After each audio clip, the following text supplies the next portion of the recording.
maging tagumpay. Ganun. Ito pa yung... Mas malakas pa yung dabigwa kesa sa sigaw. Huwag tayo patalo. Amen. Amen. Anak tayo ng Diyos. Amen. Amen. Pag anak ka ng Diyos, di ka pababayaan ni tatay. Amen. Big one lang yan eh. No, ako nag-pret, sabi rin sa isang awit, Jesus, you're my number one. Sino ang number one? Jesus. Hindi yung the big one. Amen. Amen. Kaya wag niyong kahawakan yung the big one. Ang kahawakan niyo, Jesus is always number one. Amen. Amen. Palakpakan na po natin ang Panginoon. Wala yan. Big one, may nauna pa kaysa sa big one. Amen. Amen. Kahit nakamatay sa krus ate, ikatlong araw na buhay na maguli. Yung number one, ha? Ba't ka mananaan dyan sa the big one? Ang panahanan mo, Sister Carol, araw-araw, Jesus is number one. Amen. Tandaan nyo, si Jesus noon, siya pa rin ngayon, siya magpakailanman. Amen. Amen. Si Jesus, si Kristo'y namatay, si Kristo'y nabuhay, si Kristo'y babalik. Teka, sa wakas ng may wakas pa ang panahon na wala. Meron pa rin. Sino babalik? Si Jesus. Hindi yung the big one. Nanginginig.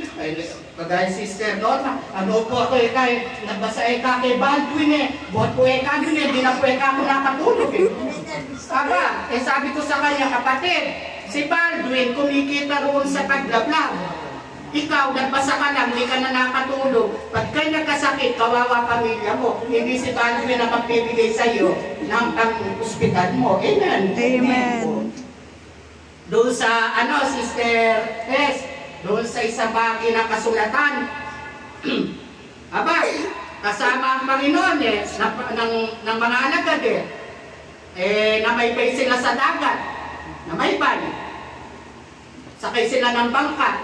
Pwede, sailing and sailing boat, sailing and sailing boat. Diba? Aba, kalalakbay.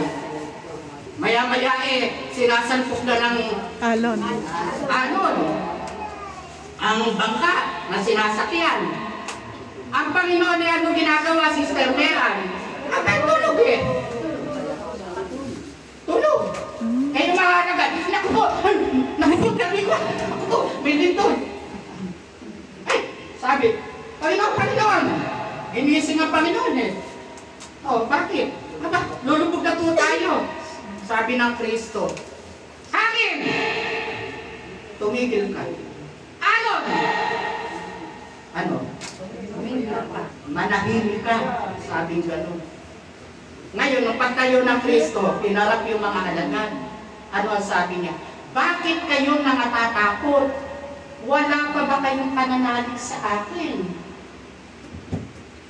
Na para ba sinasabi ngayon, bakit kayo natatakot? Wala pa ba kayong pananalig kay Gatay? Ilang taon ka na sa gawain ng Panginoon? Sister Sela. Oo nga, ilang taon? Sipin mo na lang yun. Ilang taon? Hindi pa ganyan ang puti ng buhok mo. Amen. Hindi, kaya ko ito binabanggit sa inyo, lalo yung napakatagal ko ng kasama. Kapatid, ano ang silbi ng napakatagal mo na sa gawain? Kung dahil lang sa mga balita ng mundo, matatakot ka. Ilang taon? Ilan na yung libo na siguro ang ginastos natin sa misyon. Hindi lang sa bawat misyon, Sister Linda. Meron pa tayong Manawag, meron pa tayong Baguio, meron pa tayong Batangas, meron pa tayong Banao, meron pa tayong Cebu, meron pa kung saan. Ilan? Ilang libo na ginastos mo? Tapos big one, matatakot ka. Asan ang pananampalataya mo? Sige nga. Ano silbi ng pagmimisyon? ikaw na nagsasabing, alive, alive, alive forevermore. My Jesus is alive, alive forevermore. Tapos sasabihin ni Baldwin, mga ingat kayo, dahil may bagyo, dahil may lindol, may pagputo. Ay, naku, ano yung alive mo? Hindi nga, ano yung alive mo? Sige, sina-challenge ko kayo. Ano silbi nung napakatagal mo na naglilingkod? Kung dahil nandiyan sa mga social media na yan, takot ka. Kaya ano sabi ng Panginoon? Kay liit naman ng inyong pananampalataya.